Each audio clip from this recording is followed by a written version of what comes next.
The Boundary Park Alert System is sponsored by Pendle New Tech, a family-run Lancashire business you can rely on for everything fire safety related, including supply and installation, maintenance, testing, certification, alarms, risk assessments, like I said, anything fire safety related. But what do I know? Visit pendlenutech.com and they'll sort you right out. Check the show notes for more information. This is a test of the Boundary Park Alert System. Hello and welcome to the Boundary Park Alert System with me, Matt Dean. Andy Halliwell has been called away on family duties. He has to take precedence over the podcast. But back from his all-inclusive swingers holiday in Turkey, Dave Bradley. Oh, he's disappeared. Oh, he's so useless. He's gone now. Unbelievable. So you know what? I'm just going to crack on, and he can come back in a minute. We'll crack on with a fan guest because I'm all prepared this week. To be fair, I knew that Andy wasn't going to be here, and I knew that Dave was going to be a useless replacement. So I'm ready with the questions and everything. So you are a returning fan guest, but it's been a while. So I'll ask you the question. Here he is. Here he is. You've just been bad shit talking to you, Dave, as you can imagine. But that doesn't surprise me. No, I said you were back from your swingers holiday in Turkey. How are you doing? Yeah, dorsed up. Yeah, but yeah, all good. Yeah, you've been checked. Yeah, clear. Got the all clear. I got the all clear. Brilliant. That's good news. You didn't make the game yesterday because you were at Twickenham Watching a better game of sport. Yeah. Well, that remains to be seen because yesterday was pretty good. Anyway, I'm just about to do the fan guest questions, Dave. So you relax. Yeah, I don't want to push you too hard on your return. Fan guest, what was your first game? Ooh, probably 86 Reading, I think 4-0 or 4-1 win. So good. Do you actually remember it? I remember like the programme and being in the paddock, but I don't remember too much about the actual match. yeah. But you know that was your first one. Yeah, that was it. Yeah. Yeah, good going, yeah. Who was your first favourite player? It would have been Andy Gorham. Solid. It's the first one I remember us selling for actual decent money. Yeah, he was good. He was good goalie. Your favourite away game? We're not having Wembley, are we? But that's too obvious. Too obvious, yeah. I'll go for a random one. The first year in the first division, I went to Main Road. We played City. We won 2-1. Graham Sharp scored 2 goals in about 7 or 8 minutes. And I was sat with the City fans and enjoyed that, yeah. A unique perspective on the game. Yeah, exactly, yeah. Brilliant. No, that's a good one. Yeah, nice one. And a little known fact about yourself. I would probably, if it's footy, then I was the first man of the match in the local town's junior football team. That was the start of my career on a high, and then it just fell apart after that. Fair enough. That sounds like many else. You can't say man of the match anymore. We've got to be PC and say player of the match, don't we? So. Oh, do we? Right. Okay. But back then, Dave. Back then, it was. Yes. It was 1990. That would have been something like that. So. When the world was better. No such thing as political correctness, then, Dave. So, who are you? I'm Graham Hughes. How are you, Graham? I'm very good, mate. You? Yeah, I'm good. Apart from the sniffles and the sneezes, I think some allergies get the better of me sometimes. But I'm fine. I mean, I've got a good backup here. I've got you and Dave. To help us through the podcast about Latics winning at home, which is really, really good. Dave, you were at Twickenham yesterday watching rugby. Yes. I had the pleasure of being sat just in front of your 2 brothers and your dad yesterday. So that was good. So I had Bradley input during the game, and I've got to say it was far superior than watching the game with you in terms of insight. To be honest, your Jack was pretty good. To be honest, to be fair, what do you think? Do you rate yourself next year? Your Jack on analysis? Well, I think our Jack would be like, well, we were winning, so he would have been in good spirits. But every time we get beat or we go a goal down, it's expletive after expletive with my dad and my brothers. So, well, to be fair, that sounds a lot like you as well. Yeah, so yeah, it's definitely a family trait then. It runs in the family, but I have to be really careful now because I take my 8-year-old son, and it's like, oh flipping heck, oh fiddlesticks, oh kiss my butter, you know what I mean? It's like stuff like that. It's like you've got to be so careful because more creative with your language. Yes, you have to extend your vocabulary and be a bit more articulate. So, yeah, I was keeping an eye on the game. Obviously, I saw us go 2-0 up in about 4 minutes, and I was like, "What's going on?" So it was fantastic, and I saw the goals, and goodness me, they were all brilliant goals, weren't they? Graham, I sat in the Joe Ross stand for a change yesterday. I really enjoyed it. Where did you watch the match from, and what did you make of it? Well, I normally sit in the main stand, but we had a change. We went in the Rochdale Road and sort of just directly behind the Atleticos, so stood up for the entire game. But fantastic atmosphere there, and what a performance. It just shows what taking your chances can do, because I think we've played pretty well this year, but just not finished. But first 2 balls into the box yesterday ended up in the goal, didn't they? So just big difference. And I thought every player, I mean, Mellon, man of the match, got a hat-trick, didn't he? But you could have picked 11 man of the matches for me. I thought they all were phenomenal yesterday. It was a really good. Hammond did well, didn't he? You know what? He just did what we've been crying out for from that in that sort of number 10 role in playing high up the pitch. He made loads of really, really good runs. Well, the third goal, Garner headed it on, and he was beyond the strikers, weren't he? Because he set the goal up for Mellon, and we've not had that. Running behind the strikers. Yeah, exactly. Well, he's Garner hooked the ball down the touchline, played a ball across for the third, and then he pulled it across for Mellon. And it was Garner was superb again yesterday. He really was. What a difference it makes. And what I really enjoyed about sitting in the Joe Ross stand yesterday and the different perspectives. I watched the game from where you watched it yesterday, Graham. Right, same block as the Atleticos, right on the back row, stood up. So I'm a long, long way away from the end of the Chaddy end, and you don't hear what's being said on the pitch. You don't see the interaction between the players in anywhere near the same way.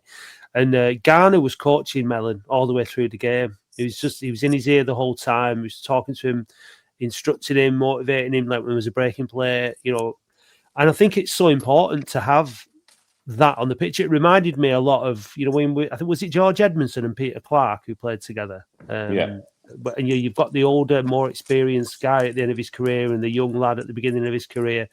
And I think that's so important to help you get the best out of players. And like you said, Graham, it wasn't really like it was anything different. It was just that, well, Mellon had the audacity to try it with his first touch of the ball, I should imagine, in the game, which was fair play to him for that. Brilliant finish.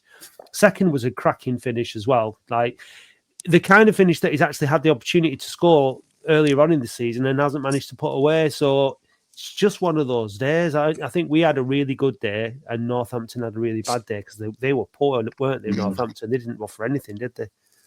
No, I mean, they're where we are in sort of League One, aren't they? They're a similar position to where we are in League Two. So I was thinking they'd be quite a tough opponent for us. But it reminded me a bit of Halifax in that we just blew them away within a few minutes. They looked shell-shocked, and they got hold of the ball after about 25 minutes, but they never really threatened, I didn't think. I think we were just up for it, weren't we? I think the Shrewsbury game hurt Mickey Mellon, didn't it? Shrewsbury not doing so well, and we scraped a draw. And I think he said he was quite frustrated at how many chances we let go by, didn't he, in his post-match interview? And it just showed that they were proper up for it yesterday. From the highlights I saw, every ball was being pressed. We were playing very deep, wide, and we were just trying to expose them down the flanks, weren't we? And all the goals came from the wide positions, didn't they, yesterday? And we really, really used pace and width to try and penetrate Northampton. With the movement of Hammond made all the difference. Like his running, he that, like you said, Graham, beyond the striker, and just creating space. And Woods had a really good game yesterday until he went off injured. I'm not sure what's up with him, but hopefully it won't be anything serious because we can't keep losing experienced midfielders. I think he was sick. Somebody said he was being sick, so he might have just had a bug or something. Oh, right. Right. But the other one, Caprice, just brings so much energy, doesn't he? Down that wing. He's coming back to himself now, Graham. I think he's starting to look a bit more like Caprice from last season. Mm. He's had no pre-season. He had no pre-season, did he? Really? Because he's still coming back from that hamstring surgery. Yeah, but he did well yesterday. Yeah. But it was quite interesting yesterday because he sort of made a sort of tactical adjustment with him. Because when we were attacking, he went beyond Pet, and yet when he went, Pet would drop in, and it seemed as if they were quite interchangeable then too, depending on where we were going in the game. He sort of had a bit of a license to bomb on Caprice because he knew someone would fill in for him. Yeah, and he has to. That has to be the case because he's a threat. He is a threat going forward. And I think what you said before, Dave, was I spoke to Charles from Northampton podcast in the week. I spoke on his podcast, and then he joined us on the phone in on Thursday while you were larging it up on a karaoke, I should imagine. But and I said to him, I said, look.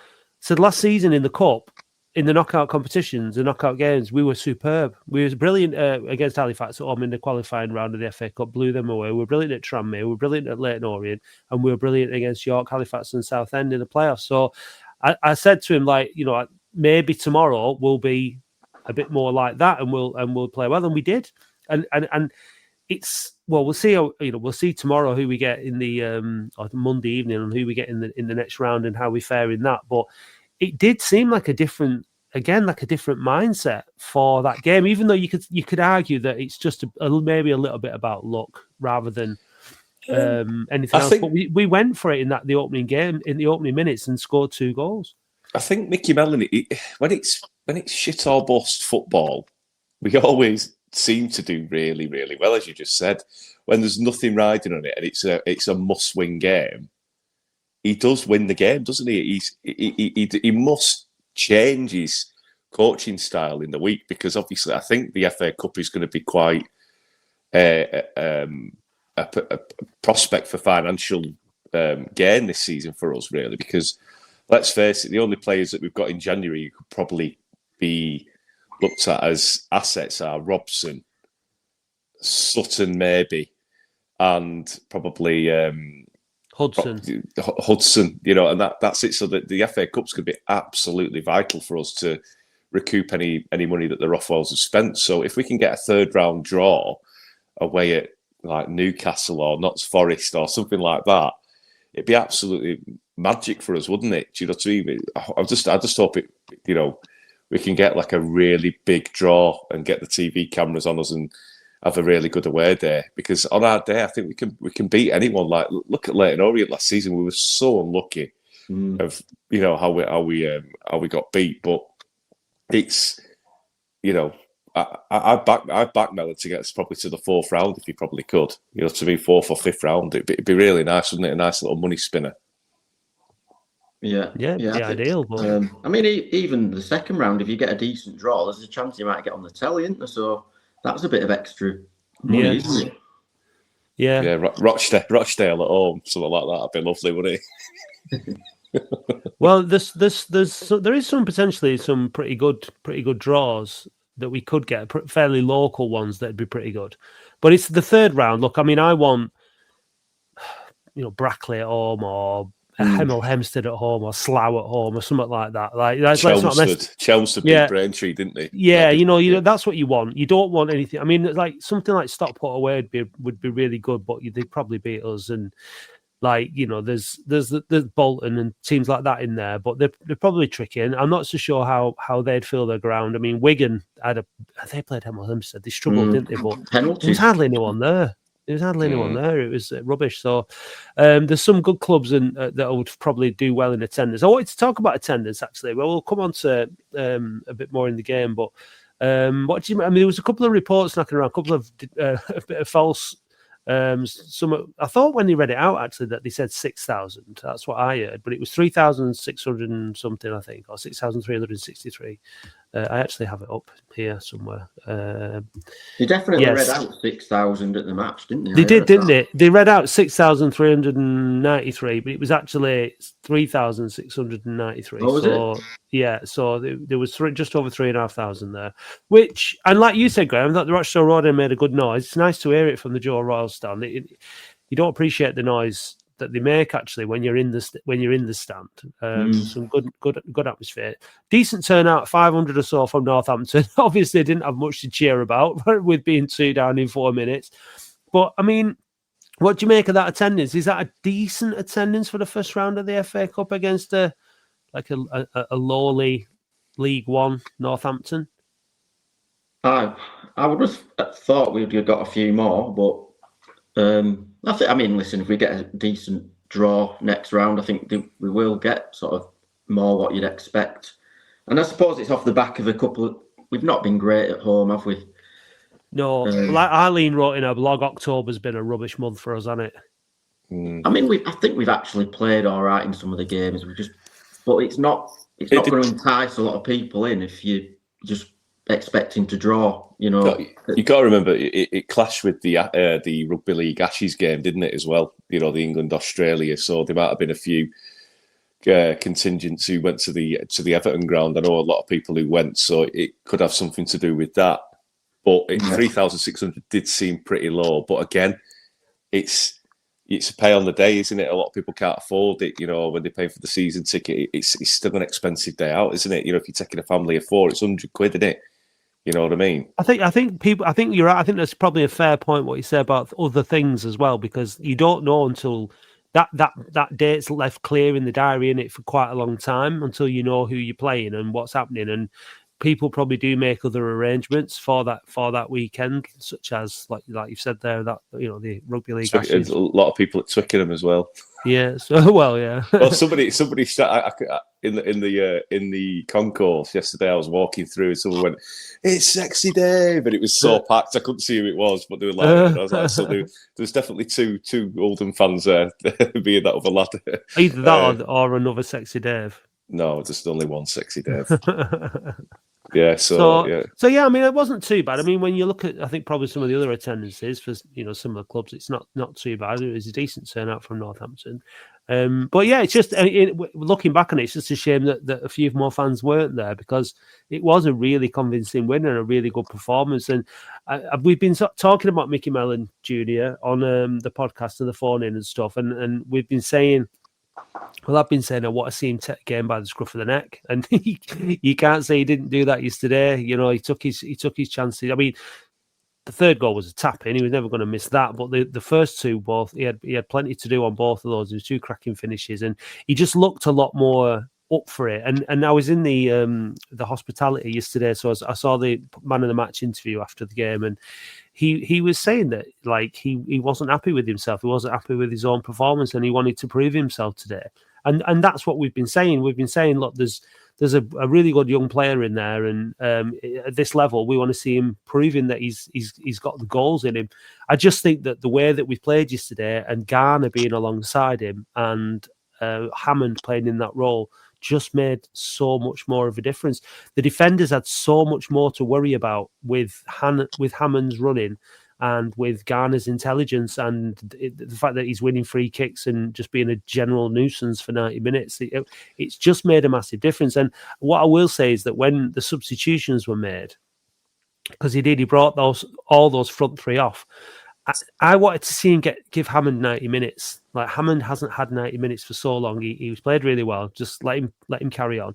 We finished the game. He initially brought Drummond on to play up front, who did well, I thought, when he came on alongside Fondop up top.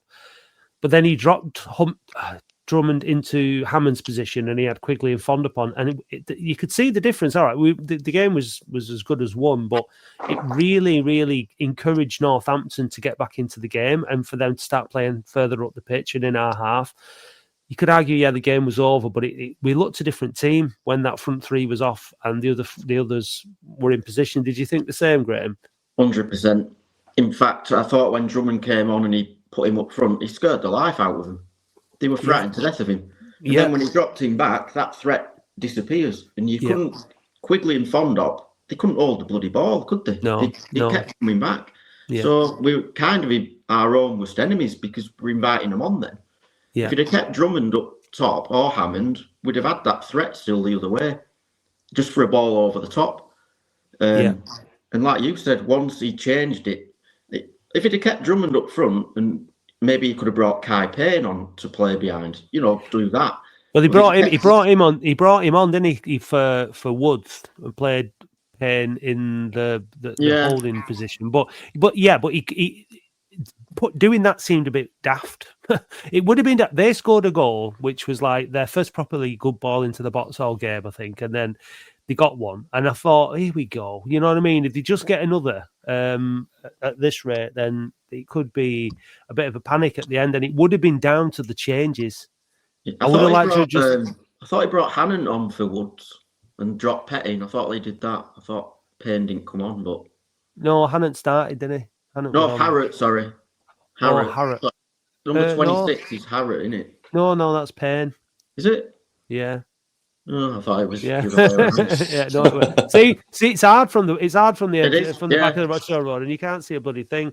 But yeah, it was Payne who came on, and but look, I'm not complaining. I think it just shows what a difference it makes with the right players in the right positions. And I agree. Thought Drummond, it didn't do Drummond any favors. He was a threat.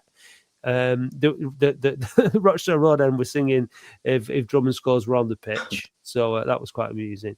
But he was dangerous, but quickly and fond up top, that just did not work. And then Drummond in that position was a waste, really.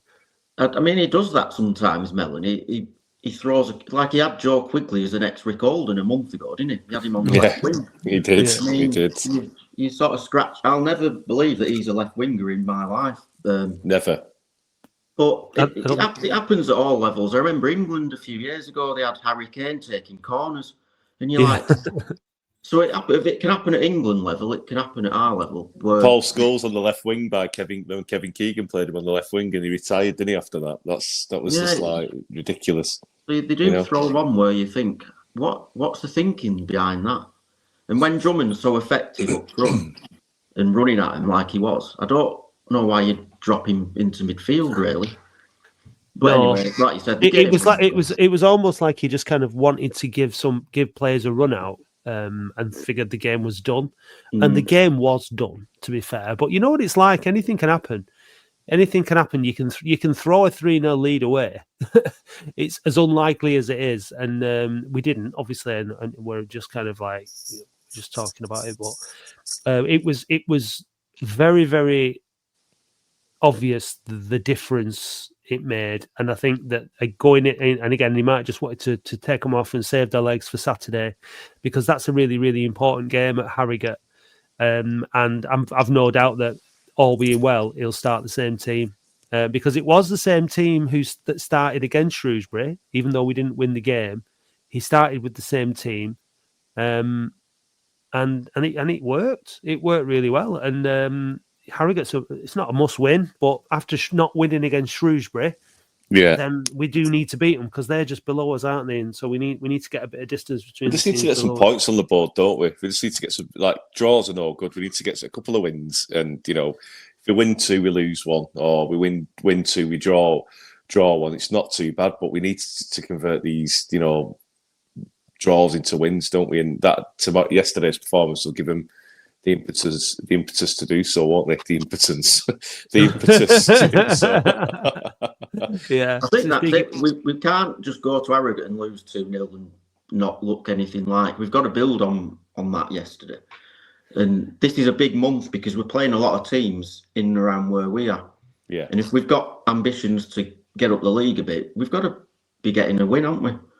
Yeah, 100%. Yeah, and it is all about confidence, and I think that people have been saying that in the last few games, performances haven't been quite as good as they were. We weren't creating quite as many chances, and I'm inclined to agree. Well, I think it might have just been a bit of confidence, really, because I think they've played really well for the majority of the season and created loads of chances and just not been able to score. And I think the confidence has taken a little bit of a hit. And I think that yesterday was exactly what we needed.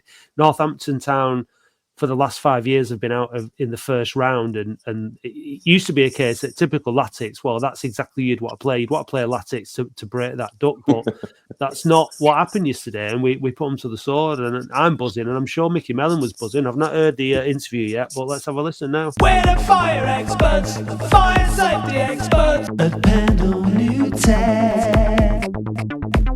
We train fire marshals, fire safety marshals at Pendle New Tech.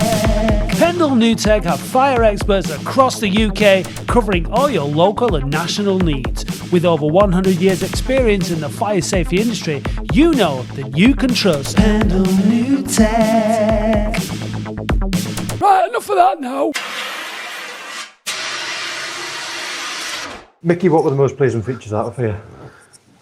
It was scored first, and we all the stuff that we spoke about that were important to us.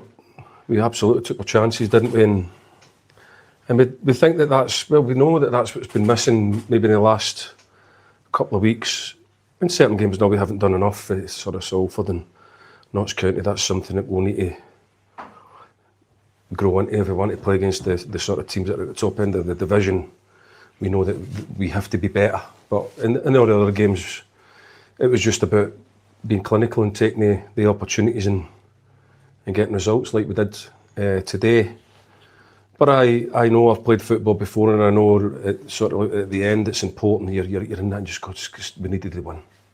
We needed to win today, and I'm really pleased that we managed to do that for the supporters and for the football club, and we gave them some memories, as I said before the game, and that's important that you take the FA Cup serious, because it's about creating the memories for the supporters and making them believe that it's worthwhile to come and watch the team playing. So no, I was really happy.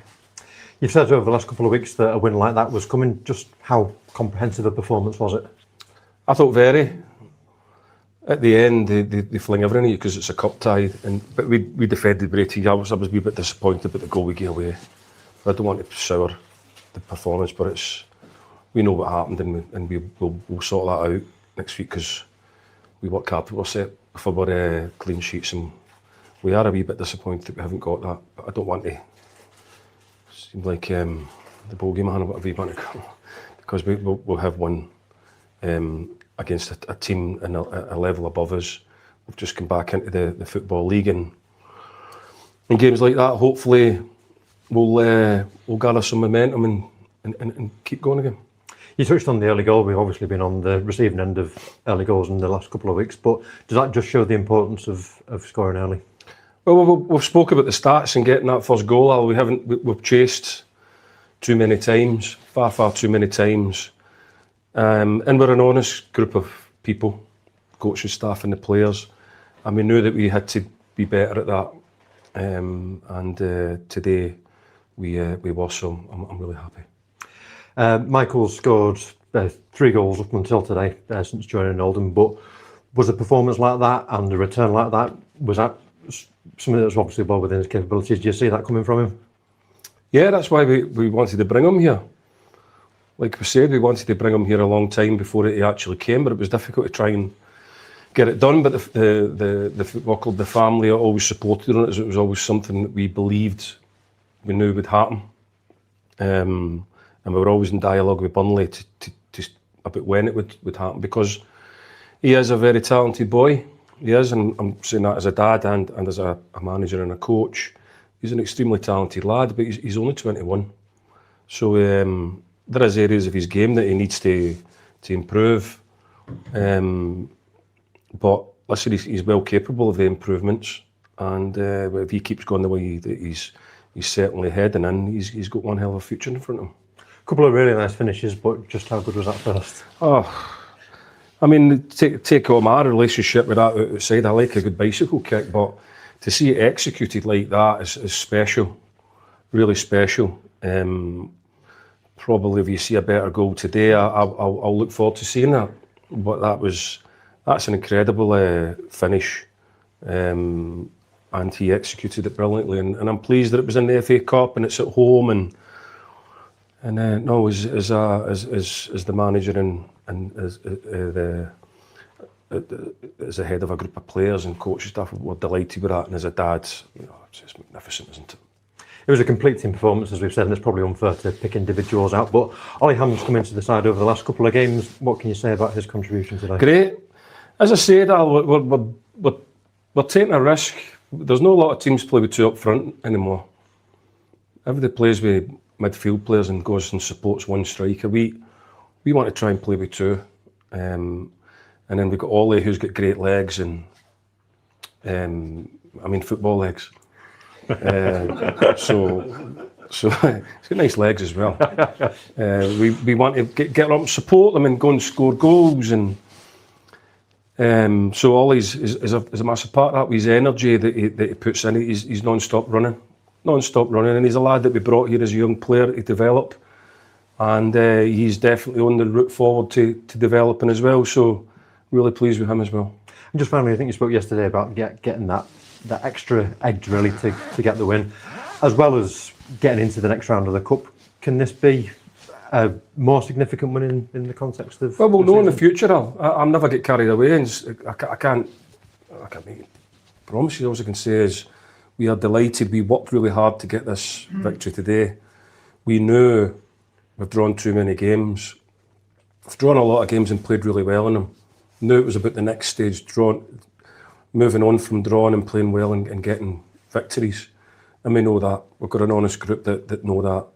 And we're still on a first season back into the Football League, and the whole football club is transformed. And it's important maybe that we get results like this, because the FA Cup is a way of helping the club get a bit of profile, a wee bit of money in the bank and all that kind of stuff. And I want the fans to be sitting around the telly and when the draw's made and be excited about that as well. That's really important to me, because I had that as a boy. And it's important that if you get the opportunity to do that for your supporters, that you're able to do that, and also for the family and Darren and all you guys. So we're really, really pleased about that. But still a lot of work to be done. We'll be in next week again, and we'll work on the things that we believe that helped us to get a result today. And we're still trying to improve. It's definitely still trying to improve. There's still even things today that we looked at and think we need to get better at that. But the players deserve an enormous amount of credit, because you, as a player, I've been out there, and you know, because you get a feel and you think it's about time we actually won a game of football here. And then when you get that into that position, it's just about getting over the line and doing that. And when things hopefully now will free up for us a wee bit now, and we can continue marching forward and just keep going. But again, I thought the fans were fantastic today as well. They didn't stop singing, and no, it was a good day for Oldham. Well done today. Thank you. Cheers. That was a nice interview, I thought. I think he was keeping a pretty level head on things, considering the result. And obviously he was very happy with his lads' performance. He's very happy with the team's performance, but he doesn't get carried away. One win. What do you make of it, Graham? I mean, it's not often you listen to him and you don't sort of agree with what he says. I mean, we've had managers in the past where you listen to him after the game and you think, you've watched a different game to me. You know, but he's generally pretty fair in what he says. And he's right. You know, you want to use it as a bit of a springboard to kick on a little bit now. And I thought he was fair enough with the summary of the players and the performance. It was very good. But yeah, we've got to build on it, haven't we? It's just one game. You want to put a few results together now. Dave, you've been a fan of Ollie Hammond, haven't you, for a while? You've raved about him, and I think yesterday, he showed us what he's about. Obviously it's not his first good game that he's had for Latics. He's had other good performances. Michael Mellon was mentioning being a younger lad. But do you think it's important now that he gets a run in the side, a sustained run? Any player who's playing well should get a sustained run in the side, chopping and changing, and bringing in players and then dropping them. Like he's done it with Sutton a few times when he's been playing well, and then he moves him out the team. It doesn't do anything to it. It doesn't do any good to any player's confidence when they do that. But especially younger players, when they're working really hard and they're showing what they can do. It's detrimental to their progress in professional football. So I think he deserves a run, and I think he should be playing if he's playing well. And it should be a meritocracy and not just because he's experienced or he's a fan's favourite. Mike Fondop came in for a lot of criticism last year because he wasn't playing that well, was he? But he was a fan's favourite, and I think Mellon was sort of listening to the fans, and he sort of proved himself later on in the season, didn't he? Which Andy raised, didn't he? He was fantastic, but then Norwood played really well in the final and scored that goal. So it's got to be based on pure ability and how they've been performing. And I think Hammond's always shown that even if he's been left out for a long time, like when he came back last season against York, he had an absolutely fantastic game, and that was probably 20 or 30 games before he played since, hadn't it? Do you know what I mean? So if he's playing well, play him. And I rave about him because I think he's a very, very good player. He's a very intelligent player. He had a bit of a bit part against Colchester, didn't he, at the start of the season, where he should have scored, and he sort of it was a very weak shot, but he came on and made an impact. So and the injury to Conlon, it's opened that up, and Payne hasn't been playing that well. He didn't play very well against Notts County. He didn't play very well against Barnet. And he looked a bit lost in some of the games, Payne. But in a different position, Payne. When he came in last season, he looked really competent in that sort of more holding role, didn't he, than further forward. Whereas Hammond looks like that further forward position suits him better. Yeah, he's a bit like, he's not. I'm not saying he's anything like Jürgen Nathan, but he's very similar in terms of how he makes them runs, and he's a very, very, very intelligent footballer. And he played for Nottingham Forest, for goodness' sake. He was at Premier League youth level, so he's no mug, is he? And he's at Wales under 21s. He's a really, really good player. So he just needs a run of games, like any player does. He just needs game time. It sounds like Mellon, from you were saying about the maybe the detrimental effects and things like that from not playing, but it sounds to me when Mellon talks about things like young players and bringing them through and stuff, that he really considers what he's doing. It's not just like he's leaving Hammond out and sort of, not talking. I feel like there is obviously a very, very intentional decision making, and that I would imagine that he has these conversations with players and stuff like that. But we've had him for a couple of seasons. Well, this is his second season at the club now, isn't it? I think Hammond, and he got a sort of breakthrough into the first team at some point. So I'd like to see us be able to play with that front three as best we can. We spoke about it last week. It was obvious yesterday, Graham, that Garner and Mellon are technically the two best strikers we've got at the club. Seeing them play together, like I said before, the experience of Garner and talking and coaching Mellon through the game was brilliant. And then the energy of Hammond in behind, that worked really well. What I do wonder is that Garner, I mean, he's got to give him some credit. He's fit as a fiddle for a 38-year-old man, isn't it? He really is. When he's fit, obviously the ravages of time have, take its toll on certain parts of his body and whatnot. But in terms of his fitness, his commitment, his energy, unbelievable.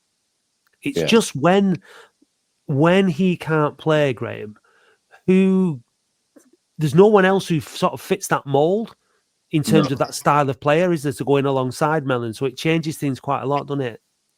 Yeah, 100%. I think going back to Hammond as well, I think there's a stat, or there was, where when he plays, our winning ratio actually goes up. If he's involved from the start of games, we seem to do all right. So there's obviously something in him. But yeah, obviously Garner at the start of the season wasn't fit, was he? And then he comes back, Conlon gets injured. So we've never really had our best 11, I suppose. And certainly Garner, you can just tell he's played the game at a higher level. You can just tell that with these players. It's the same with Woods. Every time the ball breaks on the edge of the box or whatever, it seems to drop to him. Well, that's not a coincidence. That's because he can read the game. And when they've played at that higher level, that's what they bring. And, having someone like Mellon, who's, 21 years old, he can learn a hell of a lot from Garner. But then the drop-off to Quigley and Fondop is vast because... Yeah, it is. Fondop, for me, is a good impact sub at this level. Get him on for half an hour, he'll do some real damage. Quigley, I don't see what he brings to the table. I'm sure he's a, top bloke and everything else, but, when you're looking at bringing a striker in and you get one who scored 0 goals last year, it's not ringing endorsement of him, and I think we're in trouble if we have to rely on him to play up front if Garner's out. He shows glimpses, though, doesn't he, quickly? But I just think he doesn't have that instinct that Garner, even Fondop and Mellon has. He'd rather pass it than shoot. Do you know what I mean? And he did that. He's done that a few times this season, and he's missed some gilt-edged chances, hasn't he, as well? I think the thing is, Dave, it looks like his boots are too big because he can't strike a clean football. He always scuffs it like he's wearing clown shoes or something. Yeah. It's not a clean contact to the ball.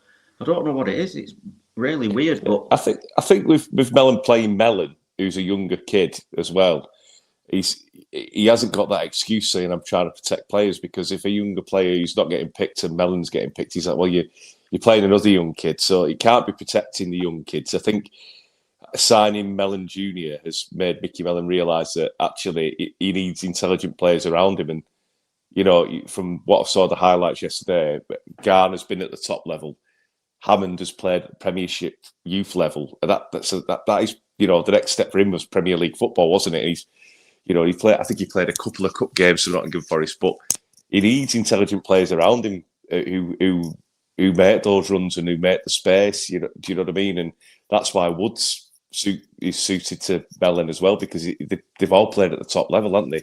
And intelligent players need other intelligent players to play around them, or otherwise they're going to get frustrated. Because you saw Mellon with Fondop a few times this season. I'm not saying Fondop's an unintelligent player, but he's a different sort of player than a Garner, as we've just said. He doesn't. He's a lot more direct and a lot more. Well, actually, Garner and Fondop play well together. They've always had a good understanding. Well, that's because Garner's talking him through the game as well. Yeah, you know, Fondop wouldn't be able to do that with Mellon because Garner's the common denominator there, isn't he? That's the thing. Exactly. I think it's about anticipation in it and movement and predicting. You know, a lot of football is, you know, you do drills where you know that in certain circumstances things are going to be done, and then other times it's just kind of a bit of telepathy and understanding that you know there's going to be a space opened up, there's going to be a ball going into it, and that kind of thing. And you know, talking about that again, coming back to who would play alongside Mellon if Garner's not available. Drummond did well in that role yesterday, possibly, but I don't see him starting a game like that. There's no height there, you know, and he doesn't. Garner wins a lot of headers, a lot of free kicks, and all that. He's very physical, so I think there's an opportunity to bring some. Well, I'm saying there's an opportunity. I think that if we are to bring somebody in, I think it would be with that in mind, someone to play alongside Mellon in that role. Do you think Garner's going to retire? Do you think Garner will retire in January? Because for me, you just sign him till the end of the season, don't you? It's only another 6-month contract, and I found it quite strange that. It's just how many places are available in the squad, Dave. That's the only thing. I mean, look, I absolutely think I love him, mate. I think he's brilliant when he's fit. You know, like he's come into the team this season. He's done really, really well. He's made a massive difference. And then the playoffs, obviously, like fantastic. It's just whether or not I think there has to be an honest assessment of him, of his fitness and his not his general fitness, but in terms of how, you know, his injury situation. And I think if we can get if there's a genuine feeling that we can get another 6 months out of him, then I'd be happy. But I wouldn't want to risk it for the sake of, you know, then not being able to maybe bring somebody else in. It's a tough one. It really is a tough one because he's clearly a great player to have around the team. He's still got all the ability in the world. It's just whether or not, and the fitness levels in the world, it's just whether or not his body can hold together. But on that point, and you raised it before, Graham, about Conlon exiting the season, unfortunately, and Garner coming back. But I think that what that has done in the midfield is, rather than having the two very similarly minded players in Woods and Conlon, who kind of both want to sit in front of the defence, we've now gone for the one in front, which is Woods as it stands. It was I think it was Pett yesterday who came in actually and took that position in the centre of midfield when Woods came off and Payne went out onto the right hand side. But having those three in front of them now, as it is with Hannon, Pett, and it's Hammond in the middle. That's a lot. Certainly with Hammond and Hammond, it's a lot more energy in there, and it just pushes us further up the pitch than when Conlon and Woods were playing. So I'd rather Conlon didn't get injured, obviously, but I think that is better in that it pushes us further up the pitch, and we're a little bit more offensive than we were with Conlon and Woods in the side, with Conlon, Woods and Pett in the side. So that's the way that it works with injuries, isn't it? It forces changes, not always a negative for the team as much it's as what happened last year for the playoffs, Matt, because Conlon was on the bench, even though he'd come back fit, and we had Jorgen Nathan suddenly come through. Yeah, and he was in there, and Evans came back. So it kind of forced on him last season a little bit to change it, because I'm sure he didn't ideally want to, but then it worked out really well. Yeah, true. Yeah. So it's the positives. We've none of us have been, I don't think, too down in the dumps with the situation with because we've been playing well, and there's been lots of positives and signs that this team can improve and probably will be okay in League Two this season. And we've proven it again yesterday by beating a League One opposition. There was a Northampton fan sat with your brothers yesterday, Dave, who had come up. I think it must have been a friend of one of your brothers, and he wasn't impressed, and he was saying that he didn't think it was a first choice team either that they'd put out, and the lad Charles from It's All Cobblers podcast was saying that the club don't seem to take the FA Cup seriously, and it frustrates them as fans because.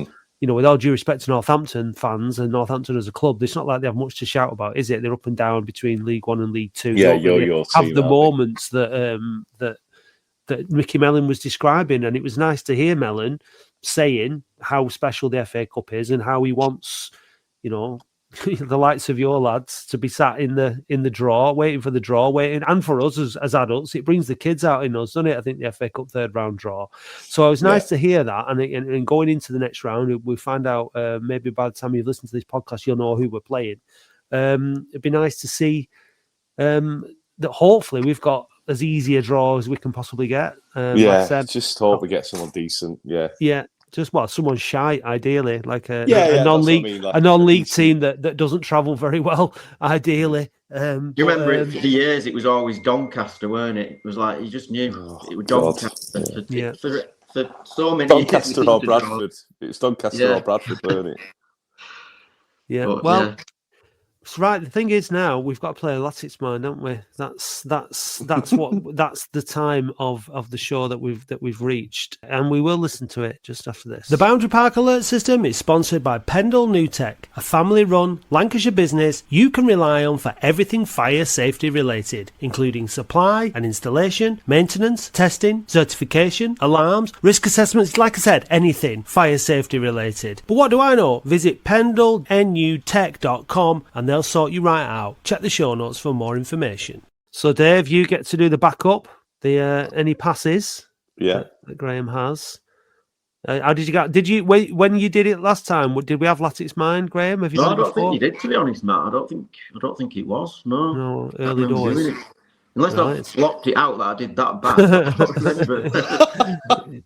Yeah, that's certainly a possibility, I'd say. Right, well, good luck then in that case. Let's play Latics Mind. Latics Mind is sponsored by Oldham Athletic Supporters Foundation, investing in the fans, the club and the community. Join today at oasf.co.uk for just £12 a year. OASF, because we're stronger together.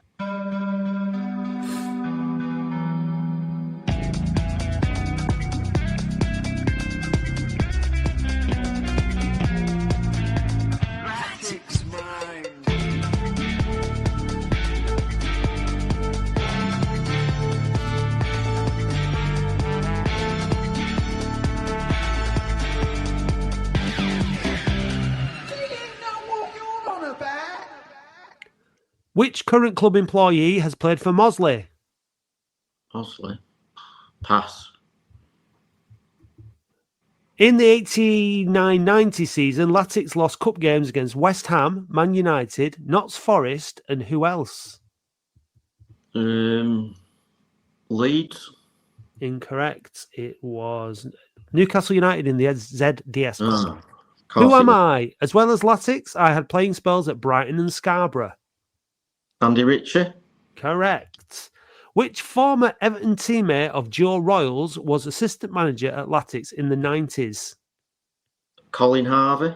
Correct. Which old ground was Latics last? Sorry, which old grounds which Latics played? This is it's not written very well. Basically, the last 5 results at this ground were 1-2-0, lost 0-2, lost 0-1, lost 1-2, won 1-0. Main Road. No, it was Upton Park. Which former Latics manager had spells at Arsenal and Blackburn? Paul Dickov. Correct. Who knocked Latics out of the FA Trophy in 22-23 season? Pass. Which former Latics defender currently plays for Lincoln City? Pass. Who am I? After Latics, I played for 3 Premier League clubs before winding down at Blackpool and Bolton.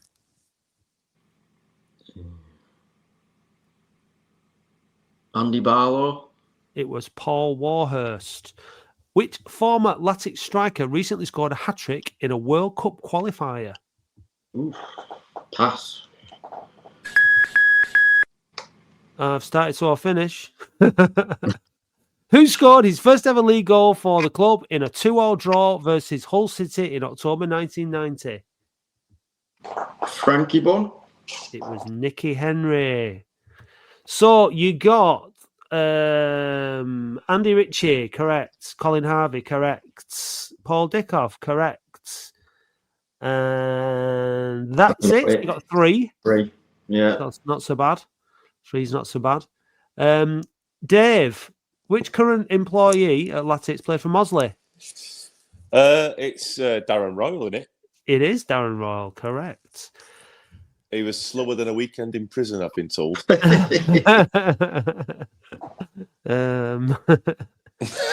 like to see Darren and Dave have a race now. Yeah, let's do it. Yeah, that'd be good. Yeah, one length of the pitch at Latics. I'm going for Darren. You get stuffed. You. Being one-legged. Absolutely. Well, you've usually only got one working leg. Yeah, I have with my feet. Yeah. Anyway, next question, Dave. Who knocked Latics out of the FA Trophy in the 22-23 season? Hendon Town. It was Gateshead. Oh. Yeah. Which former Latics defender currently plays for Lincoln City? George Edmondson. Tom Hamer. Oh. And which former Latics striker recently scored a hat-trick in a World Cup qualifier? That one who's Sane's best mate. Oh, what's he called? Desiree. Desiree, someone. Oh yeah, no, it's not him. Duchan's Nazon. Oh yeah, the one who scored. He scored 2 against Blackburn. He was a good player. Him. Well, he was on loan, wasn't he? Wasn't he was he the guy that like Abdallah? There was the Queensy Menig or someone. That was Queensy Menig, He scored 2. He scored 2 against Blackburn. And there were quality goals as well. Yeah. Well, he scored a hat-trick in a World Cup qualifier. So fair play to him. Who for? Oh, I don't know. The question doesn't go that deep. All them superstars that we brought in under the Lemsegums. Look at the careers they've gone on to have. I know. They're everywhere, aren't they? They were all over the Ballon d'Or this year. John Batty, remember? Yeah. Wow. Well, I mean, that's the thing about the perspective of it all. You know, we've got, because actually, you know, the next game that we've got is Harrogate away on Saturday, and obviously that was a famous or infamous game in Latics history.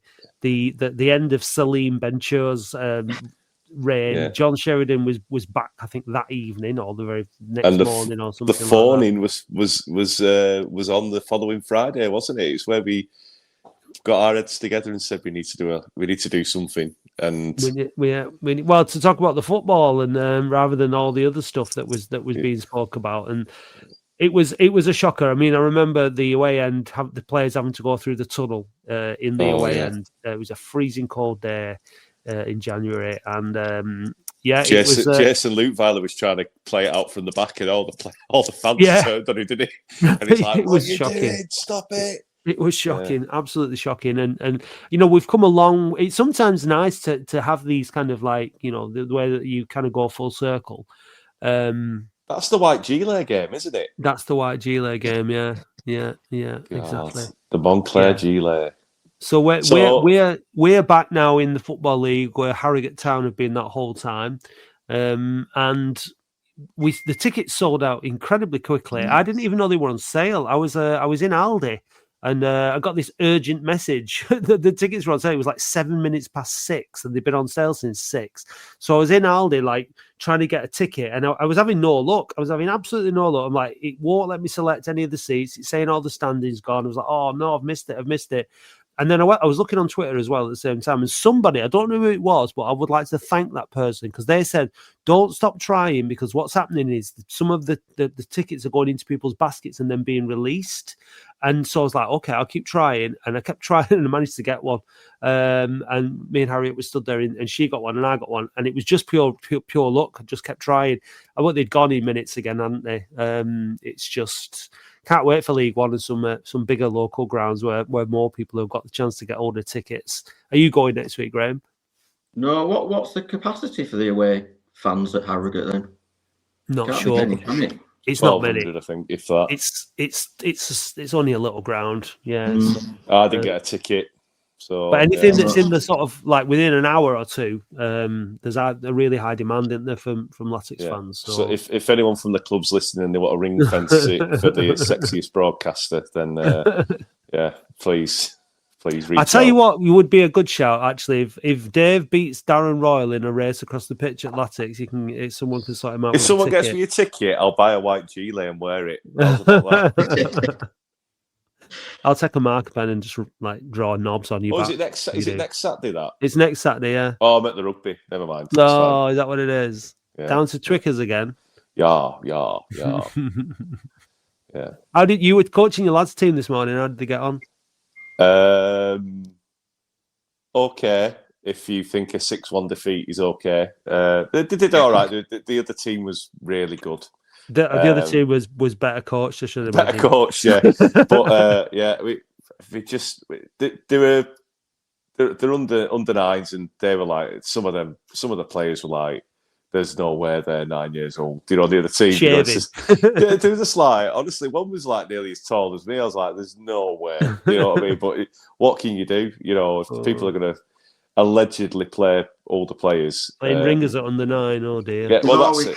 They've always had dodgy birth certificates, though, at Premier League level. You think some of the Canu, how old was he? Yeah, Canu was like 59 when he played in the FA Cup final, something like that. So, such is life, isn't it? It's only football. It is what it is, I suppose.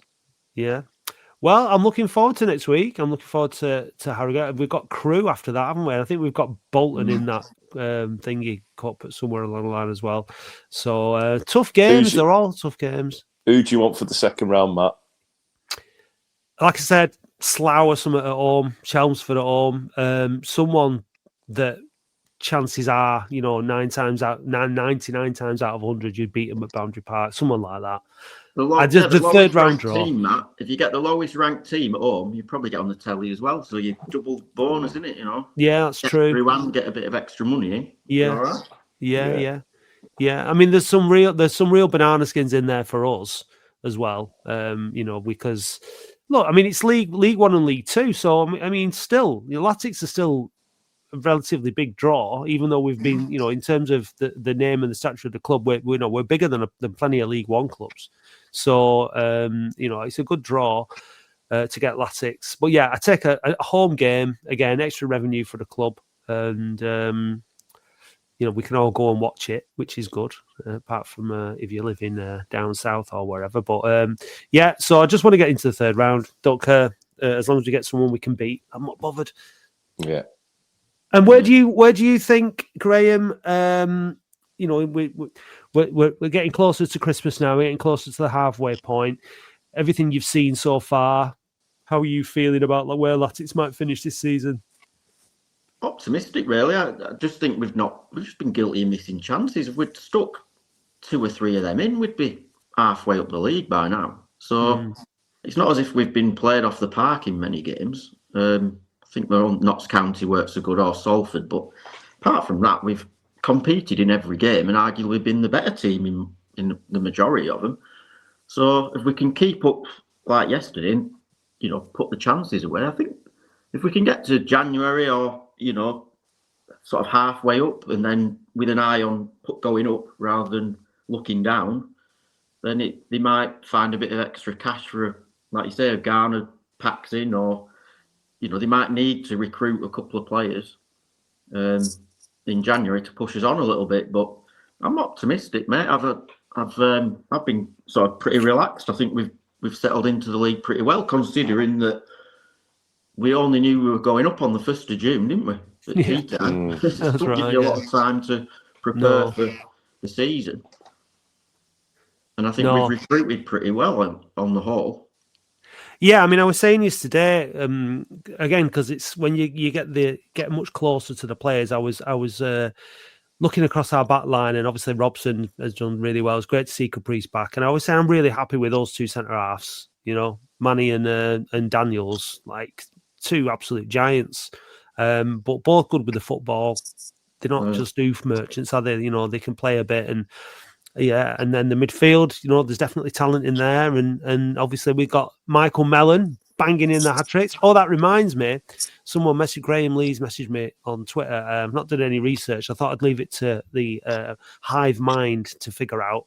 But who scored the last overhead kick for Latics at Boundary Park? Adam Griffin scored one, didn't he?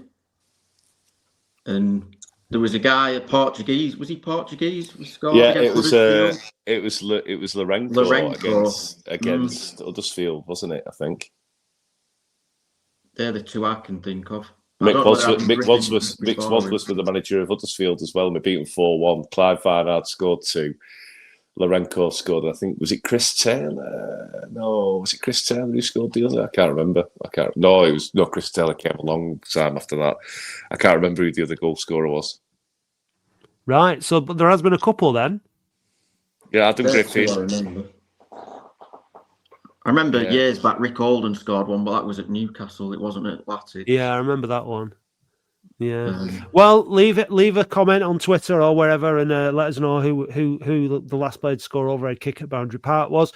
But the last one was yesterday, and it was Michael Mellon, and it was absolute beauty. So well done to the lads. Well done to everybody involved. Really good day at Boundary Park yesterday. We need more of them, don't we? We need more home wins. It's really important, but we've got one now in the cup to add to our one in the league. Let's hope the next one is against Crewe in a couple of weeks. Thanks a lot for joining us, Graham. Really appreciate it. Pleasure, guys. Loved it. Dave, it's nice to have you back. Thank you. I'm looking forward to seeing you on Thursday for the phone-in. Yeah. It's going to be good. It's going to be great. Mate. Missed you. I love you too, Matt. It's no good doing it from home without you. It's boring. So I'm looking forward to that. So thanks for listening, everybody. And remember, if you do see Sexy Dave at Twickenham or any other venue, make sure you shout, "Sexy Dave, I love you." Nice and loud so that everyone can hear it. Until the next time, we'll see you again. Cheers, lads. Hey Dave, did you know that listeners can now buy us a coffee or any other kind of hot beverage? Ooh. And what's your favourite hot beverage, Dave? A macchiato. And how do you like your macchiato? Black with lots of milk. Oh. No cream? No. Well, if you want to buy Dave a macchiato, then go to buymeacoffee.com/We Are Oldham. I'll just have a Nescafe. Ooh. Thank you, listeners.